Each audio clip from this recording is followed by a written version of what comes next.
We're here today with Billy Skaggs. Skaggs? Skaggs. Skaggs. Okay, perfect. Saying that right. Billy Skaggs. We're working with Georgia Crop Improvement as well as the newly elected president for AOSCA. That's correct. Yes, sir. Congratulations. Yeah, thank you. I don't know that they made a wise choice, but I'll do my best. I'll do my best, he says. Perfect. I think that's what they're hoping for, is that you do your best. Absolutely. That's all you can ask for. Yes, sir. Awesome. Let's start with an easy one. Tell us more about yourself and Georgia Crop Improvement. Gotcha. Georgia Crop Improvement is a seed certifying agency for the state of Georgia. We've been around since the mid-40s. Currently, our two biggest crops are peanuts and turfgrass sod, vegetatively produced warm season sod. We also produce certified seed of soybeans, small grains, some minor crops, but peanuts being our biggest acreage. We inspect about 140,000 acres of seed peanuts every year. We produce enough seed peanuts, we certify enough seed peanuts in Georgia to supply the whole southeastern peanut market. And the peanuts that we produce are runner type peanuts, very different from, say, Spanish peanuts, which are grown in the west, or Virginia types, which are grown further north of us. So we're really fortunate at Georgia Crop Improvement.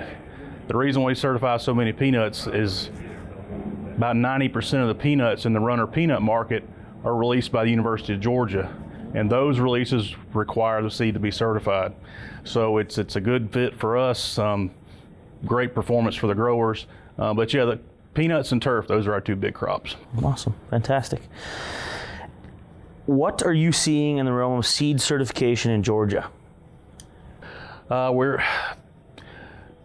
We're seeing some of the, for us, what we would call minor crops. They're not, those acres are not nearly as big as they used to be. 25 years ago, we had 100,000 acres of seed soybeans in Georgia. That's completely gone now. We do about 4,000 or 5,000 acres a year for a private company, but the certified soybean acres have kind of gone away. Small grains, wheat and oats, rye in the south is not what it used to be. In Georgia, we're primarily a peanut, cotton, corn state now. Cotton being the biggest number of acres, but cotton is almost completely privately done in terms of seed. So peanuts is where it is for us, and we've got probably 5 or 6 large companies that produce peanut seed, and I think that's going to be here to stay. Peanut, even though it's big acreage for us, nationally it's a specialty crop, and so the university releases are really what's going to drive that market going forward. Okay, awesome, well said. And how are you working to encourage more companies in Georgia to get certified? Yeah, that's a challenge. Now the smaller companies, what you might used to call your mom and pop seed store, they're not as many of those around. We're trying to help encourage that.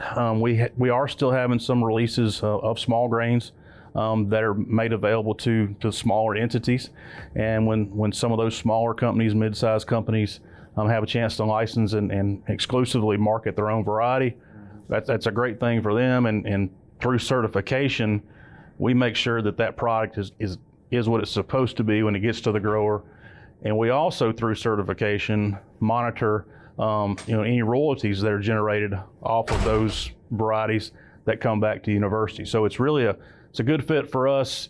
Make sure that those dollars are going back to the university. Also a great thing for those small farms, small seed operators, because we can help them where maybe they don't have consultants and they don't have all the expertise that the big companies have, but we can provide that for them in a lot of ways.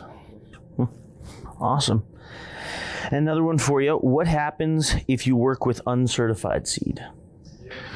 Well, the best example I can give you is on peanuts, because that's so much of what we do.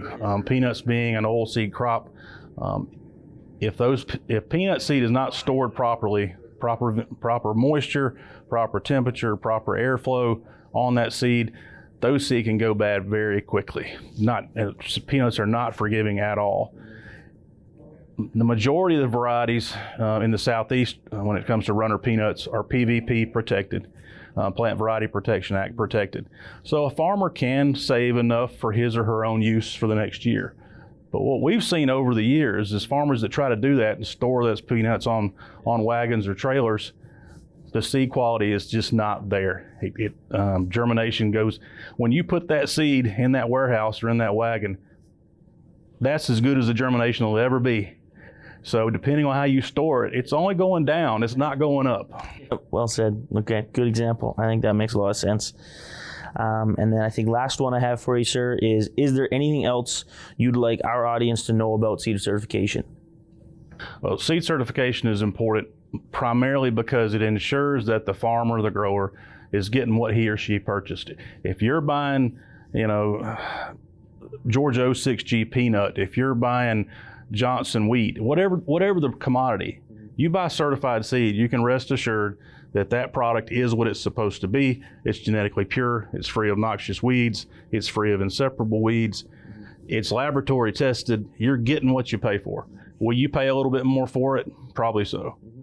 But I think the value there far outweighs the extra cost. I think that's well said. And I don't know if this analogy is accurate or correct, but I'm going to run it by you and see what you think of it.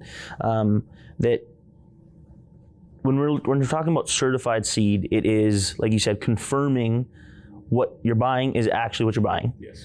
And that we require that when it comes to the actual grocery store purchase of our food, absolutely. Right? That the ingredients on there is actually what is in there. Yes, when a farmer buys fertilizer, that fertilizer is tested by that state Department of Agriculture, so you know what's in it. You buy a bag of certified seed, you know what's in it. You know exactly what you're getting. Okay, fantastic. And I guess I just won because it's exciting. Presidency of AOSCA. Yeah. What are you most excited for in that role? I am most excited to get out and meet our members. I've been coming to AOSCA meetings as a board member, as an attendee, as a committee member for several years now, 10 years now. The opportunity to get to know our members better. We see them at meetings, we see them at regional meetings, but I'll have the opportunity to go to the other regions meetings. I'm going to have some opportunities to go and visit some of the other states. That's really exciting.